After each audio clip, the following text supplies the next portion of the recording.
Assalamualaikum warahmatullahi wabarakatuh. Perkenalkan, saya Ratu Jasmana dari kelas 12 IPA 2.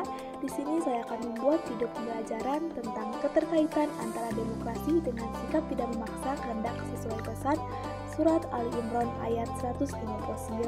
Pembelajaran pertama, membaca Surat Ali Imran ayat 159. Kedua, menganalisis tajwid. Ketiga, menganalisis arti harfiah. Keempat, asbabun nuzul. Kelima, mengkaji kandungan ayat. Dan keenam, penerapan. A'udzu billahi minasy syaithanir rajim.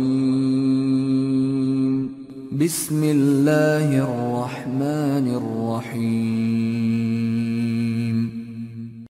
Fabima rahmatin minallahi linta lahum ولو كنت فظا غليظ القلب لانفضوا من حولك فاعف عنهم واستغفر لهم وشاورهم في الأمر فإذا عزمت فتوكل على الله إن الله يحب المتوكلين.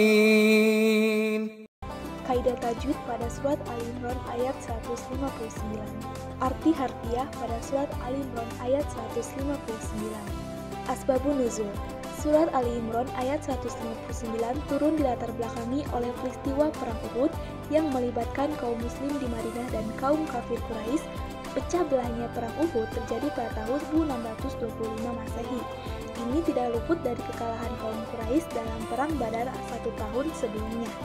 Sementara itu, spirit kaum muslimin untuk berperang melawan musuh masih berkobar. Namun, tidak sedikit pula yang mengkhianati Rasulullah SAW saat perang Uhud berlangsung, sehingga kaum muslimin terpaksa dipukul mundur. Sebab sebagian besar pasukan Islam meninggalkan Rasulullah SAW dalam kepungan musuh. Hanya tersisa beberapa sahabat yang masih setia melindungi Rasulullah SAW. Hingga akhirnya Ali Imran ayat 159 diturunkan untuk menenangkan dan menghibur kesedihan Nabi Muhammad SAW.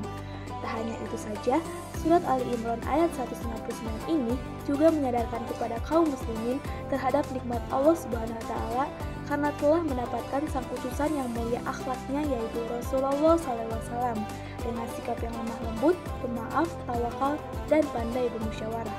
Isi kandungan pada surat Ali Imran ayat 159, sifat Rahman dan Rahim Allah menjadikan manusia berbuat lemah lembut pada orang lain walaupun terhadap orang yang membencinya. Allah mengajarkan agar setiap muslim tidak berlaku kasar terhadap orang lain. Adanya anjuran untuk berbuat maaf kepada orang lain yang telah berbuat salah. Allah mengajarkan agar kita mendoakan dan memohonkan ampun kepada orang lain. Allah memerintahkan untuk mengadakan musyawarah dalam hal kebaikan. Penerapan untuk surat Al-Imran ayat 159 yang pertama yaitu bertutur lembut, kedua pemaaf, ketiga bermusyawarah, dan keempat tawakal. 1. Menunjukkan sikap lemah lembut dan mengampunkan terhadap orang yang melakukan kesalahan, baik itu keluarga, teman, atau rekan kerja. Dengan cara ini, kita dapat membangun hubungan yang harmonis dan saling menghargai. Kedua, memaafkan adalah hal yang mudah diucapkan sulit dipraktikkan, namun akan terbiasa jika dilatih.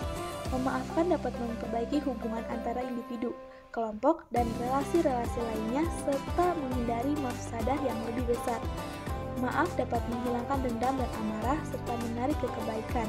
Contohnya adalah merajut kembali tali silaturahmi yang telah putus karena suatu kesalahan. Yang ketiga, melakukan musyawarah dan saling mendengarkan pendapat dalam mengambil keputusan bersama dengan orang lain seperti dalam keluarga, organisasi, atau tim kerja. Dengan cara ini, kita dapat mencapai keputusan yang lebih baik dan memperkuat kerjasama tim. Dan yang keempat, bertawakal pada Allah Subhanahu wa taala dalam setiap memulai aktivitas dan atau menghadapi segala macam tantangan dalam hidup. Mulai dengan niat, kerjakan dengan bacaan bismillah, lakukan yang baik dan bertawakallah. Dengan cara ini, kita dapat menguatkan keimanan dan keyakinan pada Allah serta merasa tenang dan percaya diri dalam menghadapi kehidupan. Terima kasih, sekian dari saya, Ratu Jasmana, kelas 12 IPA 2. Mohon maaf apabila ada kesalahan dan kekurangan, dan apabila ada kelebihan itu hanya milik Allah Subhanahu wa taala. Wassalamualaikum warahmatullahi wabarakatuh.